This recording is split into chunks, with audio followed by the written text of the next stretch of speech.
So hello guys, welcome to another A Realm Reborn video, and in this video we're going to have a wee look at the Lost City of Amdapor, and this was one of the new dungeons added in patch 2.2, and probably one of my favourites. I really like the look of it.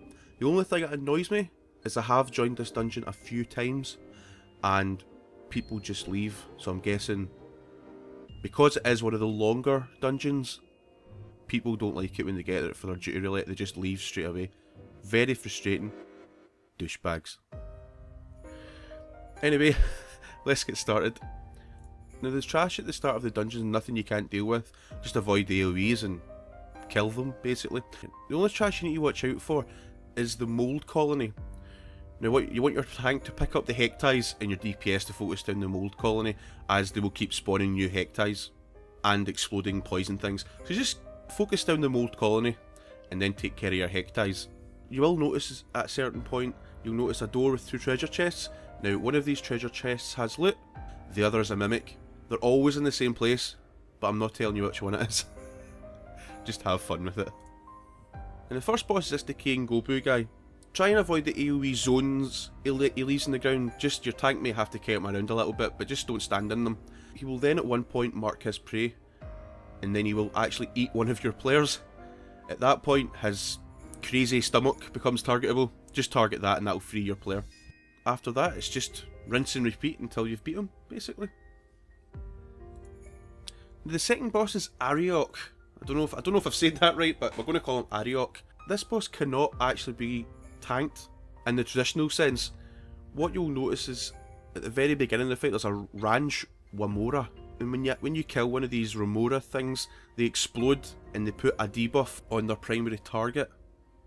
So what you want to do is kill the Wamora, and everyone run away apart from your tank, and your tank will be hit with a debuff. After your tank gets this debuff, Ragnarok will then descend onto your tank. What the Ragnarok does is he will target the person with the most stacks of this debuff. Now, I've seen a few ways you can do this fight. I've seen a few where your tank will wait until the debuff's maybe got a couple of seconds left, and then focus down the next Ranch Wamora, which is what we do here. I've seen another tactic that I really like.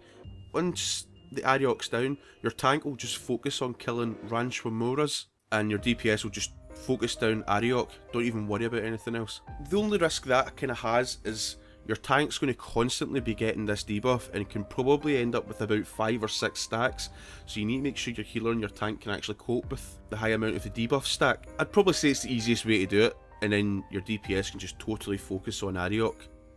So just make sure your tank always has the most stacks of the debuff, and you should be fine. Now in the next part of the dungeon, you'll notice these kind of, I call them the scary looking dudes, attached to 2 mage stones. But what I prefer to do is pull the rest of the trash up the stairs, deal with them, and then deal with the scary guy. Now the scary guy, I'll try and say his name here, Balzaphon, can't be targeted until the white mage stones are killed, so have your tank pick him up and then kill the mage stones. Do the same for the second set, and you're on to the last boss. Now the last boss in the dungeon is probably one of the coolest bosses in the game, and it's Diablos, or Diabolos, depending on how you like to say it. And if Final Fantasy VIII was one of your favourite Final Fantasies, this is a total throwback to it. Now this is quite a unique fight, and involves these doors. Now it's up to you and your party how you want to handle this.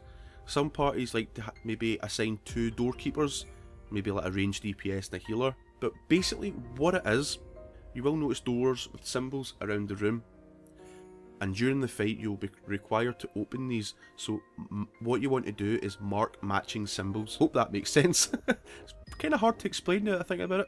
Now during this fight, I think it's best to either, if you are melee, stay at melee range. If you're ranged, stay at max range. He does have an attack that hits everywhere but round him and your max range guys.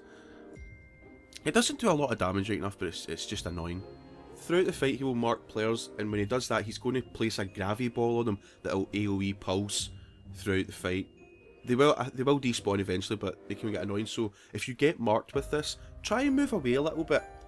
Try and stay away from doors and your party, because if you put it near the doors that your party members are going to have to open, they're not going to be able to open it because they're going to keep getting hit with this pulse AoE. So just try and watch where you place these gravity balls. The other attack that it has is Nightmare, which AoEs the entire room and puts everyone to sleep. Your tank can stun this. The attack isn't too bad, it's just kind of irritating, so if your tank can stun this, please do. Now when Diabolos goes to the centre of the room and starts casting Ruinous Omen, that is when the doors come into play, and this is when you have to open matching doors. So what I suggest you do is you open one door kinda early on in the fight, and open your second matching door at around 40% of the cast, and that should set you good. What will happen is the doors will open, you'll go into like the void or something, and bang, you avoid the attack completely.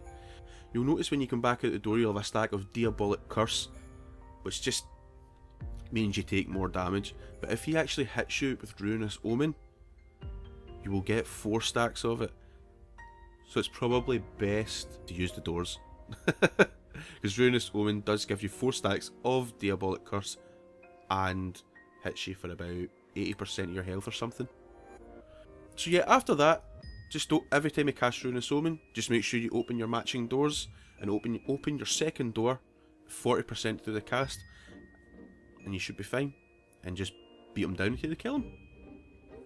So guys, if you enjoyed this video, please like, favourite, subscribe, and I will look to do the Leviathan fight next. So guys, thanks for watching, take care.